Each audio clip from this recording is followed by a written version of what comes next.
In my last video I made on this game, I wasn't super satisfied with the final product. It was a decent start, but it's definitely missing the sauce. So let's give it the sauce.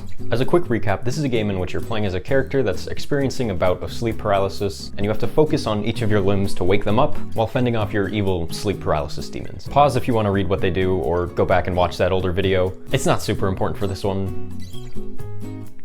Okay, it's kind of important. Basically, there's 4 enemies. One is the chainsaw, for which you have to focus on whatever limb it's hovering over, otherwise it'll cut it off and you'll die. And then there's the gargoyle, for which you have to hold and release the spacebar to focus on your breathing, otherwise you'll suffocate and die. And there's also the Hat Man, which comes in 2 stages, and if you make too much progress on your limbs while he's present, he'll break your window. And if it happens again while your window is broken, then you'll die. And lastly is the Mimic, which just kind of shows up in your closet, and if you don't look at it in time, it'll go into your room and start making a bunch of random noises to distract you. And then as a last little thing, there are these purple limbs that'll appear, which you have to click and drag away, and they reward some bonus progress for doing so. Alright, so now that you're caught up, you may realize that the entirety of the difficulty of this game comes from how frequently these 4 monsters show up, which is very FNAF-like. It isn't super ideal because it means every level is effectively the same, and there's just sort of a ramping progression of difficulty. This is okay to an extent, but if we want to add more levels, then we're probably going to have to add some kind of new mechanic, but we'll get back to that later. Right now, it's a pretty careful balance between making sure the player doesn't feel like there's some crazy difficulty spike between levels, and making sure that it doesn't take too long for that difficulty to go up. So originally there were only 3 levels, and each monster didn't get that much time in the spotlight. So I'm increasing that level count to 6, while also making each level slightly shorter so that the ramp has more time to ramp. And so that there's more room to fit in the new features that I'm adding. I made a video in the past about difficulty settings in games and how they usually kind of suck. Most of the time they'll just do things like give enemies more health or make them do more damage, which does make them harder, but it also makes the game proportionally less fun, because it becomes more about endurance and precision rather than skill. What's better is adding unique behavior and mechanics that can effectively layer on top of the already existing gameplay experience. A good example of this is in Ultra Kill. On the current extra hard mode difficulty, the super basic cannon fodder enemy will occasionally do a jump attack at you, which makes them a little bit harder to hit, but more importantly, it makes them group up a lot less, which is the main thing that makes them so simple to deal with on easier difficulties. So like I said, that's a change in behavior that layers on top of the already existing gameplay to create an increase in difficulty. So something like that is what we're trying to make here. My scope for this was to have 6 different challenge modifiers, which can be unlocked by beating certain levels and can be turned on and off at any time once they're unlocked, with some of the earlier ones being more simple and some of the later ones being a bit harder to deal with. So getting into that, the main challenge modifier that I wanted to add first was a deadline timer. This is really simple, but it's a well-proven mechanic, and it works in pretty much every scenario to increase the skill floor of any level or game. Obviously though, it's kind of lame to just have a timer counting down on the screen or something, so to make this visually compelling and thematically relevant, I'm presenting it as this big massive fog, which slowly rises up to the top of the room, and once it's all the way up there and turns all the way red, the player's out of time and promptly dies.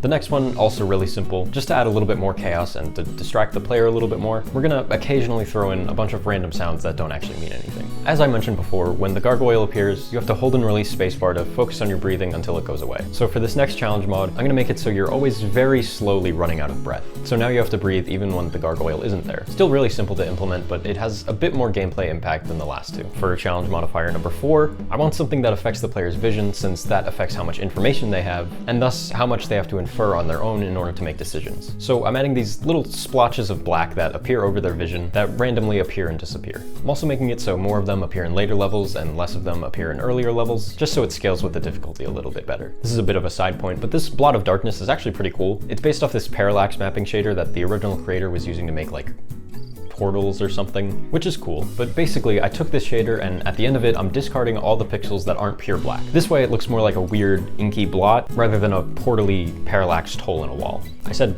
basically, but like that's all I did. There's no less basic way of saying that. I discarded all of the pixels that aren't black. That's all I did. I will say once again, I'm not a graphics programmer. I don't know how to write shaders. I added literally 2 lines of code, and this is probably a really fucked up and inefficient way of doing this because it's still calculating all the layers just to delete them all at the end. I also tried just turning all the layers black instead of just deleting all of them but the black one, but then that looked exactly the same, just bigger, and it would still have the problem of doing all the work of calculating all the different layers just to turn them black afterwards. It's whatever. This shader isn't at all computationally expensive anyways. This does not matter. I'm just pointing out my own incompetence when it comes to shaders before anyone in the comments can.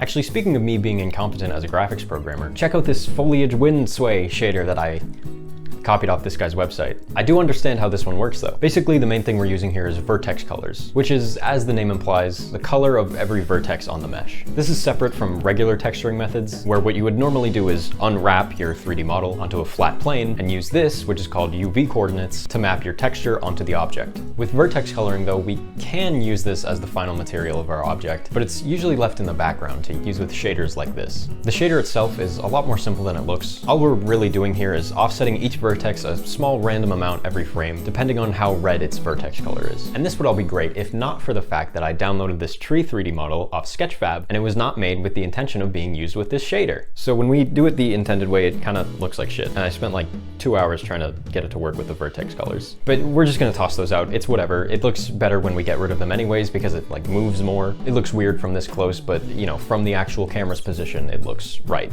Anyways, let's stop talking about my incompetence and get back to the part that I'm actually good at. Unfortunately though, there's problems there too. After I designed and pretty much fully implemented these first 4 challenge modifiers, I kind of completely blanked on what to do next. The main problem I was running into was the fact that there's only actually like 3 different kinds of inputs that the player can make: selecting a limb to focus and make progress on, dragging the bonus progress limbs, and breathing to survive the gargoyle. This is a problem because I've already kind of saturated all of this with different things the player has to do. I can't add an obstacle to the main limb focusing because the chainsaw and the Hatman already take up that space. I can't add more to breathing because the heavy chest challenge and the gargoyle already take up that space. And I can't add more to the bonus drag limbs because they're already something that's added on top of the main limb progress mechanic. But if I were to create a whole new system, I'd be able to hook into that and create new challenges on top of it, which means I've just created a whole lot more work for myself and pushed back the release of this update even further. It only actually took like an extra week though. I don't know, I started this project like the night before my second to last semester at college, and I'm now finishing it up at the end of my last semester. So it's nice that I was able to, you know, at least get this thing out in time. I don't know, nice sort of cycle of time, I guess. It doesn't fucking matter at all. Anyways, what new mechanic have I decided on adding? The main thing I wanted when designing this was something that really directly gives the player a choice. There's a decent bit of decision making in the game right now, but mainly just from a sort of emergent element. Like, every monster has exactly one action you need to take to get rid of them, and it's the semi-random combination of them taking up different amounts of the player's attention that makes them need to prioritize and make decisions about what to focus on and what to do. So what I want is something that the player has to make an active, conscious decision to do, rather than just following a sort of mental order of operations. So my thought process here is, okay, what gives a player the most direct sense of choice in a game? Maybe some kind of item use or special ability. An item won't really work here because the player can't move, so we can flavor it as some sort of ability. So what's something in this game that would be helpful as a rare but player choice focused ability? How about just deleting one of the monsters? Alright, obviously that sounds like a really simple and lame and obvious idea, but let me tell you a secret about game development, okay? Let me get really close. This is just for you to hear. Ideas don't fucking matter. You can have the best, most complicated and in-depth goddamn idea in the world for a game, but if you don't have the skills and the practice and the experience to turn it into an actual mechanic or system that works and fits in with the rest of the game, it's useless. Conversely, you could have a very simple idea, but if you do have the skills and the practice and the experience to turn that simple idea into a fun and engaging game mechanic, that's when you have the sauce. This applies to all other forms of art and media as well. You could have a great idea for a movie, but if you don't know how to make a movie, you could have a great idea for a book, but if you don't know how to write, and that's not to say you shouldn't try. After all, doing the thing is how you get better at the thing. But, you know, obviously don't expect to be good at it at all right away. I also think that pretty much every human in the world is equally capable of coming up with a good idea for anything. It's just that if you don't have any experience in working with that thing, it's not going to pan out how you expect it to. I could probably write an entire video about this, and maybe I will, but anyways, pretentious, artistic, philosophical rant aside, how are we going to implement a feature which allows the player to get rid of one of the monsters? Let's start at the beginning and think about how the player would get this ability. I want something that'll be familiar to the player, something that speaks the language of the game that they already understand. So if we remember the purple bonus limbs, I'm going to do the same thing but in reverse for this. These blue limbs will show up and you have to drag them towards their corresponding actual limb, and doing that will grant you a use of the ability. As for the ability itself, we can just have it go off when the player presses Q and make it so when they use it, the game will get rid of one enemy that's currently in the room, and it'll also pick a random limb that they can't make progress on for a little while. To make this make sense within the context of the game, I'm going to refer to this ability as a muscle spasm. It doesn't totally make sense because having muscle spasms during sleep paralysis doesn't really happen, and it's kind of the complete opposite of sleep paralysis, but it still fits with the vibe of the game, you know, just weird shit that your body does when you're trying to sleep. The Google AI says that it happens, but when you open any of its sources, none of them actually say that, so I don't know, AI is pretty shit. Writing this is making me realize that I'd never actually say in the game that the player's in sleep paralysis, so I should probably write something that at least alludes to that. Anyways, now that we have a new mechanic in place, we can finally add those last two challenge modifiers, which were the actual topic of this video. For challenge number 5, I'm gonna make it so that when the chainsaw is present, the player gets chained down and can't look around or drag any purple or blue limbs that might show up. This one can get pretty brutal on later levels, and is arguably not very fair, but that's sort of the point of it being one of the 2 extra hard optional challenges, so I'm not super concerned about fairness at this point. Now for the final extra hard challenge of the game, I'll make it so activating the limb spasm ability attracts the Hat Man on top of sending one enemy away and disabling one of your limbs. If you spasm, he immediately breaks your window, which is sort of his warning shot, and if you spasm while the window is already broken, he'll break one of your limbs instead, which will permanently reduce how fast progress is made on it. This is pretty rough, but I don't think it eliminates all reason to use the ability, because it is still a get out of jail free card if you need it, but it's much more punishing if you do. And even if it does make it unusable, it's supposed to be like the hardest challenge in the game, so.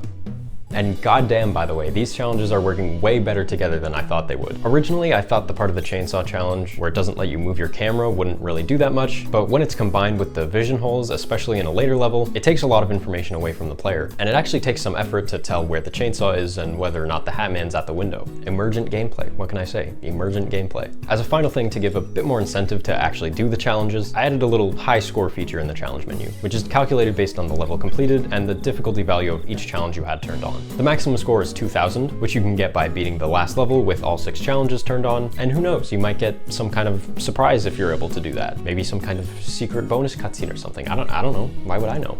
So that's all. Thank you for watching. Please play the game and let me know what you think in the comments. It's free to download on itch. Like and subscribe if you enjoyed the video. As I mentioned before, I'm going to be graduating college in like less than a month, so once that happens, I'm going to try to upload once every week and a half-ish. So stay tuned because I'll be here.